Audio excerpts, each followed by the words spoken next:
This is Pet Life Radio. Let's talk pets. Welcome to Animal Rights on Pet Life Radio. This is your host, Tim Link, and I'm so glad you're joining us today. Got a super duper exciting show. I'm interested to talk to this author about all of his wonderful novels and series that he has. We're going to be chatting with Jeffrey B. Burton. Of course, he's got the critically acclaimed series Mace Reed Canine series, and we know he's a big dog lover, which we are here too, of course. So we're going to talk to him about his latest book, which is The Dead Years: Let Sleeping Serial Killers Lie. So this will be exciting. I'm interested to find out about the whole background of the book and how the puppy dogs obviously come into play and the twists and turns without giving it all away. And then we'll obviously talk to Jeffrey a little bit about his writing and his writing styles, see if he is one of those authors that gets up at 5:30 every morning and cracks away, or if he's like me, waits till the deadline and then gets it all done. So we'll come back right after this commercial break and have a chat with Jeffrey B. Burton. You're listening to Animal Rights on Pet Life Radio. Take a bite out of your competition. Advertise your business with an ad in Pet Life Radio podcasts and radio shows. There is no other pet-related media that is as large and reaches more pet parents and pet lovers than Pet Life Radio. With over 7 million monthly listeners, Pet Life Radio podcasts are available on all major podcast platforms, and our live radio stream goes out to over 250 million subscribers on iHeartRadio, Odyssey, TuneIn, and other streaming apps. For more information on how you can advertise on the #1 pet podcast and radio network, visit PetLifeRadio.com/advertise today. Let's Talk Pets on PetLifeRadio.com. Welcome back to Animal Rights on Pet Life Radio. Joining me now is author Jeffrey B. Burton. Chat about his book, The Dead Years. Jeffrey, welcome to the show. Hey, Tim. Thanks for having me. It's great to be chatting with another dog lover on animal rights. Absolutely, absolutely. We always say on this show that if we hear a bark, a cat, a crow, a splash of a fin, then we know we've got a good show coming up. So obviously we love to talk about our animals, but I want to talk to you about this latest book, this novel, The Dead Years: Let Sleeping Serial Killers Lie. I love that, and I love the cover of the book.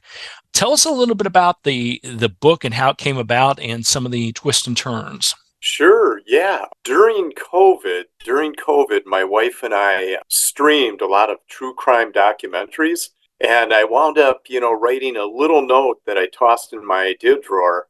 And my idea drawer is nothing spectacular. It's where I keep my wallet and car keys when I come in the house. And what I put on the note was, what happens if a serial killer is not happy with his portrayal in a true crime Netflix documentary? And I was under contract with St. Martin's Press for another book or two. And so I spent about a year and a half opening the book drawer, and that thing would be peeking up at me. And, when I'd come in, so that I was like, yes, I'll get to you. And so finally, I think late 2021 and 2022, I wrote The Dead Years. And it has that plot, but it's also got a couple of interesting human remains detection dogs, cadaver dogs, that help kind of move the plot along. The protagonist runs a dog obedience school, but he specializes in training human remains detection dogs. That's fascinating. So I love that I'm imagining this in my mind. So here we are in COVID years and the darkest times of our lives. And you decide, hey, what would it be like to write a serial killer book? The idea thrown in a drawer that constantly sneaks his head out like a serial killer would, on occasion. So right. And it was a lot of fun because I think a lot of the true crime things that we had streamed, I was talking with my wife and I'm like, just imagine if some guy it's a cold case and they never caught the guy and he eventually gets around to streaming it and he's not happy with the actor portraying him or some of the facts of the case. And then some bad things start happening to people that were involved with the production of the documentary. I love that fact that a documentary comes up about me as the serial killer, and I'm just not happy with it. Tom Hanks playing another one. What's going on here? I can't understand that. Yeah. So the flow of the book, how did you go from the concept to actually writing the book and putting it together? How did that flow come about, and how did you find ways to work the angles in? Because one of the characters obviously is a police detective on the police department in Chicago, Right. and the other is a Dog brother. handler. Yeah, and is a dog handler. Two totally opposite things, but their lives do intermingle. Their professional lives do intermingle as well. Right. Yeah, Tim, it's kind of funny because writers always have the debate on whether you're an outliner, where even before you start writing, you've got, whatever, 50, 60 chapters just outlined, and some people even have the research done. And then there's the other side where authors are by the seat of their pants, where they're just kind of, they've got a kernel of an idea and they sit down, they start writing away. And I had started out an outliner, but my outlines were really loose because when you're writing a book, something's going to occur to you when you're writing it that's better than anything that you had on your outline. And so I'd wind up finishing writing for the day, then I'd have to tweak the outline per how I changed it. And so for the last couple books, I've been more kind of seat of the pants to see how that goes, where I kind of know where I'm going, maybe a chapter or two ahead. It hasn't really saved me a huge amount of time because my outlines were so pretty sparse. And in terms of your second question, one of the narrators of the documentary has disappeared, and the Chicago police detective, her younger brother, is the dog handler, and so she calls him in because the guy was a jogger.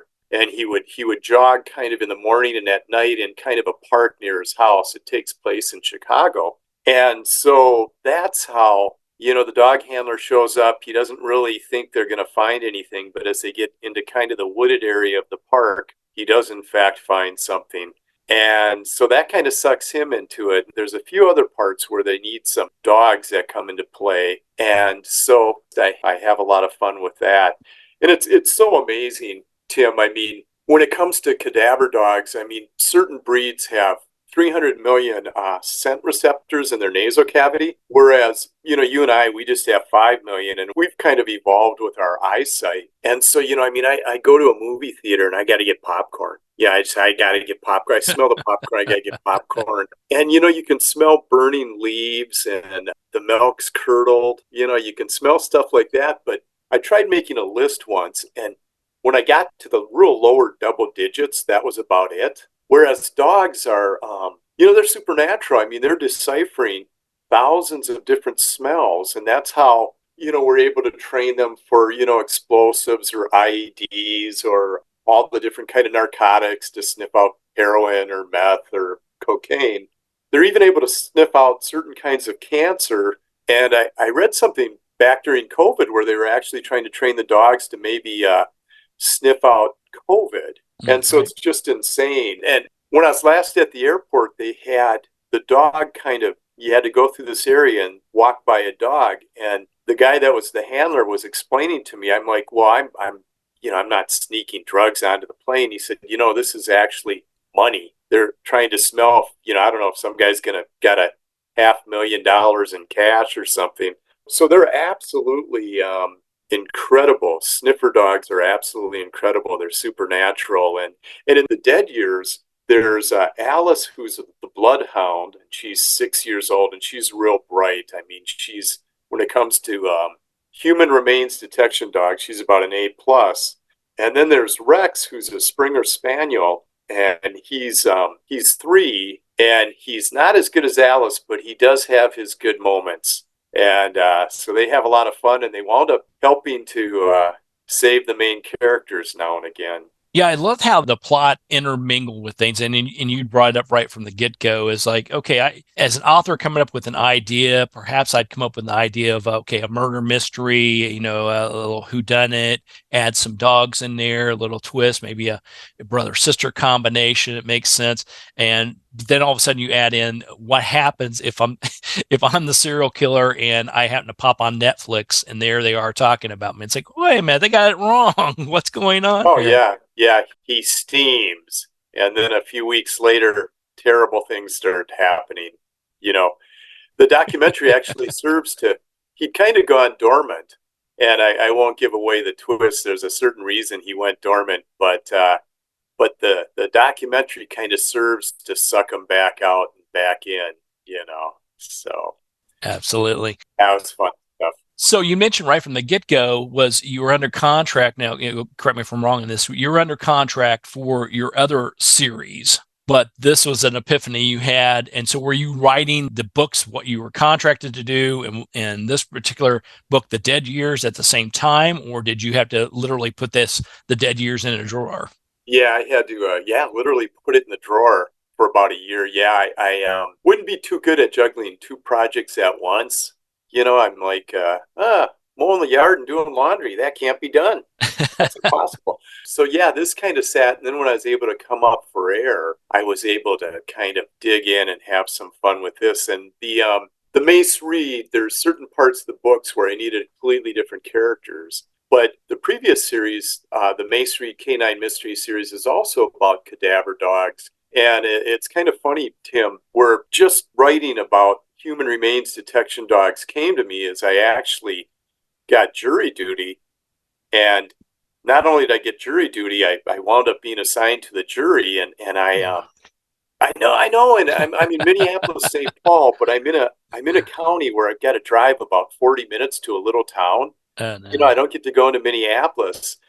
And so my wife's an attorney. My dad was an attorney. Where I met my wife was a place where we dealt with attorneys. So I kept saying when they question you on the juror stand, and I kept saying attorney and counselor. And so I thought based on reading John Grisham novels, I'd nuked myself. And so I was real surprised when they said Jeff Burton. And I'm like, oh no, I said attorney. So about the first full day that I drove in, I was listening to the news, and there was some poor elderly gentleman who had wandered away from a nursing home or a assisted living facility. And they said, well, the sheriff's going to call out the cadaver dogs. And so I was kind of thinking, juries, there's so many things. A 5-minute break turns into a 40-minute break. And, a lot of times the attorneys are trying to figure something out and you're kind of sitting there. And so I started thinking, there have been all sorts of police dogs and there have been bomb sniffing dogs and military dogs, but how about if you could have stories of the trouble that a dog handler and his human remains detection dogs get into and hopefully out of? And so during the trial, they give you a yellow notepad, and this was the most complicated real estate case ever. I mean, I'm filling it out, but on the last page, I'm writing down now what would get this guy involved and what would be the plots and what are the dogs and what are some of the names. And so by the time the trial took an entire week was done, I had the last page kind of filled out. And, the judge came in and he goes, I just want to thank you guys for coming. And the bailiff's going to be in a minute to take your notepads. Oh, no. So I'm like, suddenly I'm about 13 years old again. I'm trying to really sneaky rip out that last page.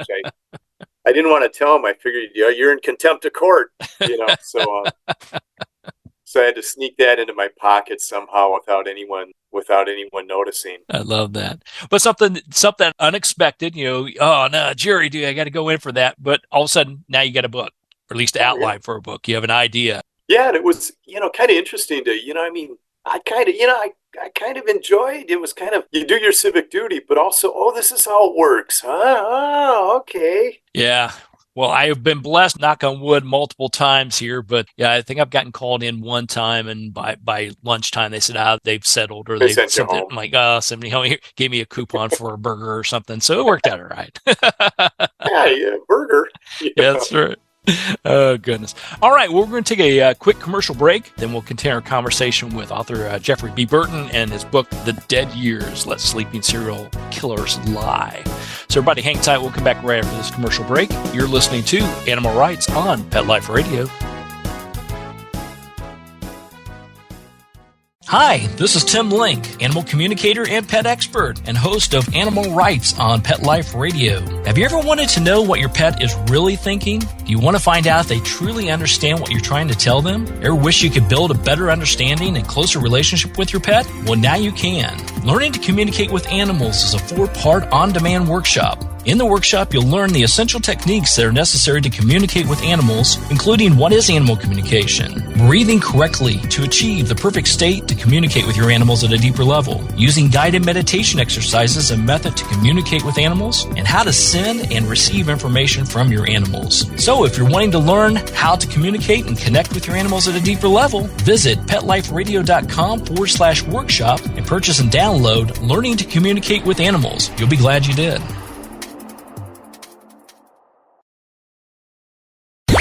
Let's talk pets Let's talk pets on Pet Life Radio. Pet Life Radio. PetLifeRadio.com. Welcome back to Animal Rights on Pet Life Radio. Continue our conversation with author Jeffrey B. Burton and his book, The Dead Years, Let Sleeping Serial Killers Lie. So, Jeffrey, you're putting together this book compared to some of the series that you put together. Well, let me ask you, first of all, do you see this book as being a standalone or a series, or will that depend on the publishing house and what they're willing to do? Tim, it's the funniest thing is that I've never really gone into something thinking I'm going to do a series. And so for the Mace Reed Canine Mystery Series, St. Martin's Press, I had the first book was called The Finders. And so they read it and they loved it. And they said, hey, would you be interested in getting a, maybe 2-3 book contract and doing it You as said, a series? no, you don't want that. Yeah, no way. I don't care who you are. I only, so really there's only one answer, and that's yes. That's it. And then so the Dead Years I wrote as kind of a standalone. And so I'm with a different publisher now, and they brought the same thing up where, hey, we really like this. Can we sign you to a 2-book deal? And of course, you just got to say yes. That's yes, right. Twist my arm. So yeah, The Dead Years comes out now, and then I'm frantically working on the book that'll come out a year from now, which is called The Second Grave. Love it. Which the dogs find. Love it. So we'll look forward to having you back on for that one for sure. Yeah. Oh, that'd be fun. Well, I know there's authors that, I love talking to authors just about their writing and their writing styles and how they go about doing things. And I interviewed quite a few authors that have dual projects in long series. They'll have like their sort of their spring series. And then, towards wintertime, there's the totally opposite series. And then there's some they'll put out a spring book and a winter book type thing, Christmas theme type thing. And I always found that fascinating, especially the authors that could juggle the two, where yes, okay, we've got cadaver dogs in both series, but they're standalones, and trying to keep the characters straight. And how do you keep that flow going? Do you find it, I know you mentioned earlier, you like to work on a project and go from there. Do you find it challenging to try to keep everything separated or bounce from one sort of series to the other? It's always a little bit terrifying because they set up a date where even if it's 9 months away, that we need to have the second book by April. And you're like, hey, you do? Okay. Alrighty.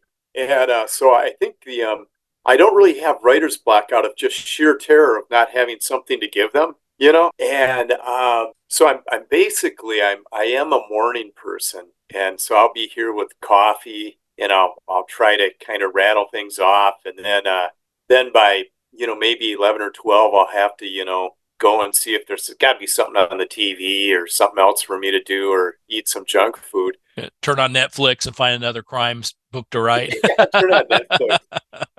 But I think the thing that really helps me, Tim, is that I guess I would say that I'm a binge writer, where for some reason, if I'm really in the mood and I just go crazy for like 4 days, where it's just like, okay, I know where I'm going for the next 6 or 7 chapters. And I just, everything, the stars align, and I'm just right in the zone. And then all of a sudden I've leapfrogged like, 12, 13,000 words. And so whenever that happens, I'm like, I'll just tell everyone, I'm going to be antisocial. Just leave me alone. I need to leapfrog. I need to leapfrog over. And then there's the issue when, I finish, and then I go, oh, I don't even know. I'll just send this off. I don't need to even edit it. And then I read through it and I go, oh my God, what was I thinking? I need to edit this pretty intensely, They say, the pros say, when you get in that zone, don't worry about typos, don't worry about, editing or anything. Just type it, get it out, and then you can go back and do all that stuff. But I always find that challenging because I being sort of, I don't know if I call myself perfectionist or not, but as you're going along and you see, something that's out of place, or you lose your spot, or, there's a massive typos on your screen, I feel compelled to want to make those changes right then and there, where I know, according to the experts, that I shouldn't do that. Well, and I was talking to another author who was telling me that he does speech to text for his rough draft. And I go, I don't think I could do that. I mean, I understand that if you can just spit something down and then just start editing the primary thing, but I don't think, dictate a book. I think there's almost a thing with the typewriter and typing and everything that it would be impossible for me to just, walked into the bar, and just kind of dictate 80,000 words. But yeah, I guess more power to them. Yeah, I think it's your own flow on how you do things. I'm like you. I mean, I would love to be able to do that. Just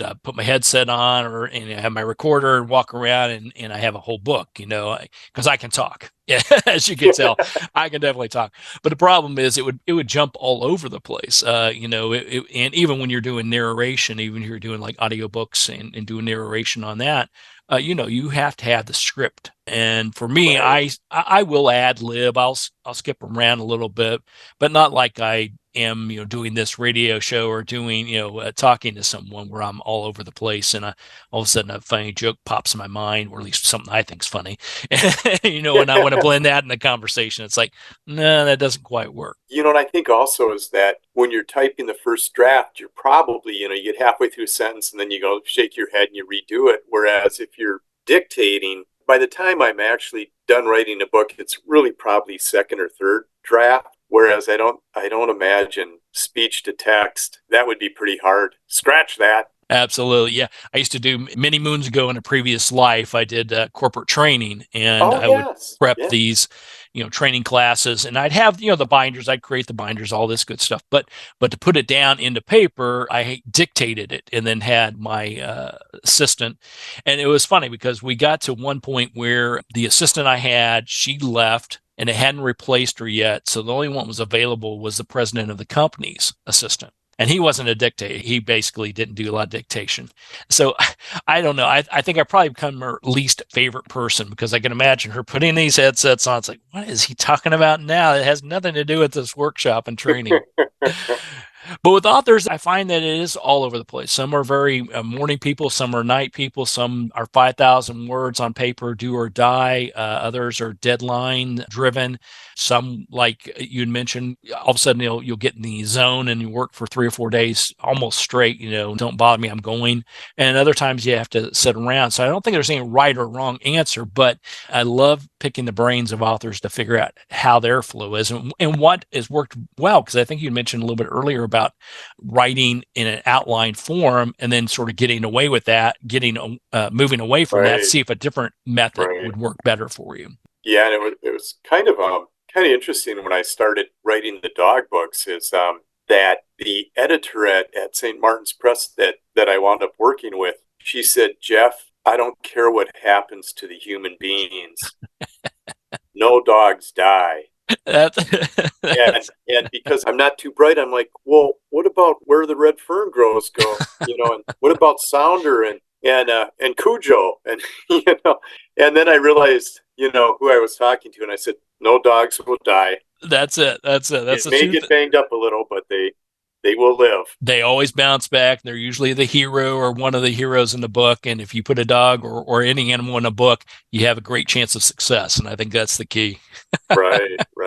So, Jeffrey, when everybody picks up the book, The Dead Years, Let Sleeping Serial Killers Lie, what do you hope they get from that? Is there a goal or accomplishment when they pick up the book and read through it that you hope they get from from reading through it? I hope they enjoy it just as a real fun thriller. If you're taking a plane somewhere and you need something to read, or you're going to go lie on a beach somewhere. But then also, I think maybe the love of dogs comes through. I mean, they're a big part of the book, and the dog handlers and just the interactions and how they train the dogs and everything. In fact, I got got Milo here making sure I'm honest. There you go. Or right behind me. So, yeah. Excellent. We must be doing it right because I don't hear any barking. So it thumbs up to or paws up to us. We're okay. Well, everybody pick up a copy of the book. It's The Dead Years. Let Sleeping Serial Killers Lie. It's a thriller. It's a novel. It's got dogs in it, so it's a win-win-win all the way around. It's by author Jeffrey B. Burton. Jeffrey, where can people find out more about you and all the wonderful stuff you got going on? Oh, yeah. My website, which ironically is jeffreybburton.com. There you go. jeffreybburton.com. And I've got you can kind of surf it, but there's, I've written a lot of different articles, and some of them are on different kind of dogs. And I've got all sorts of fun things that you can read that are, if you want to get lost in the world of human remains detection dogs. Lost in the world. And who knows, you may be the next novel. You never know about these things. Yeah. So we'll definitely post that online so everybody does that and take a look at your website and all the great stuff going on. It's by author Jeffrey B. Burton. The book's called The Dead Years. Congratulations on a job well done. I appreciate the book and the effort and everything, and I definitely appreciate you coming on the show today. Oh, absolutely, Tim. It's an honor. My pleasure. Well, we're coming to end the show today. I want to thank everyone for listening to Animal Rights on Pet Life Radio. I want to thank the producers and sponsors for making this show possible. If you have any ideas, comments, or suggestions for the show or any show, drop us a line. You can go to PetLifeRadio.com and we will entertain your comments, answer your questions, and bring on the people you want to hear from most. And so until next time, write a great story about the animals in your life, and who knows, you may be the next guest on Animal Rights on Pet Life Radio. Have a great day. Let's Talk Pets, every week on demand, only on PetLifeRadio.com.